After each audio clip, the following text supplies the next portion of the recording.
రేయ్ తప్పైపోయిందని ఒప్పుకొని సారీ చెప్పాలండి. Sorry sir. ఆగండి రండి. నేను ఆయన చెప్పటం మీరు వెళ్ళిపోవడం ఎగేసుకొని నుంచోండి. ఇప్పుడు నేను వెయ్యబోయే శిక్ష వీళ్ళు ఊహించుకోలేరు. మహా అయితే ఏం చేస్తారు సార్? ఎన్కౌంటర్ చేసి వాళ్ళని గల్లం చేస్తారు, అంతే కదా? గల్లంత చేస్తామా? మేమెంత చేస్తాంరా? అరే ఆయన పోలీస్ ఆయన కాదురా, జస్ట్ ప్రిన్సిపల్ అంతే. జస్ట్ ప్రిన్సిపాలా? రేయ్ మీరు అసలు మామూలు కాదురా. అందుకే మీ పేరెంట్స్ ని పిలిపిస్తున్నా. పేరెంట్స్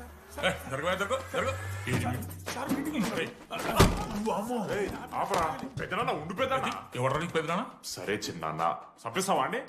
అట్లా కాదు టీడీ, ఈ దరిద్రుడు చేసిన పనుల మూలంగా నేను అడ్డమైన ఏదో రకాలు పట్టుకోవాల్సి వస్తున్నదా? నన్నేలా అంటే మా సార్ని అంటానా సార్ నువ్వు? లేదు సార్, మిమ్మల్ని కదా సార్, మీరేమనుకోకండి సార్. నన్ను కాదు, అట్లే నన్ను కాదు సార్ నా కొడుకు చాలా మంచోడు సార్. అగో వాడు చేయబట్టి వీడు చెడిపోతున్నాడు సార్. సార్ నేను వీని బర్త్డేకి ఒక చైన్ తీసుకొచ్చి ఇచ్చిన సార్. తాగిన ప్రతిసారి దాని లింకు తీసి తీసి తీసి ఇగో గీ ఉంగరం చేశాడు సార్. అంకుల్, మీ వాడిని నన్ను చెడగొట్టేది. మా చాలా డీసెంట్ ఫ్యామిలీ సార్. అబ్బా డీసెంట్ ఫ్యామిలీ. ఏం చేస్తుంటాడు రా మీ అయ్యా? దొంగసరా కాస్తుంటాడు. దొంగసారా? మరి మీ mummy? Home maker uncle. House wife అంట. ఇంట్లో గంజాయి పెంచుతూ ఉంటారు అంతే.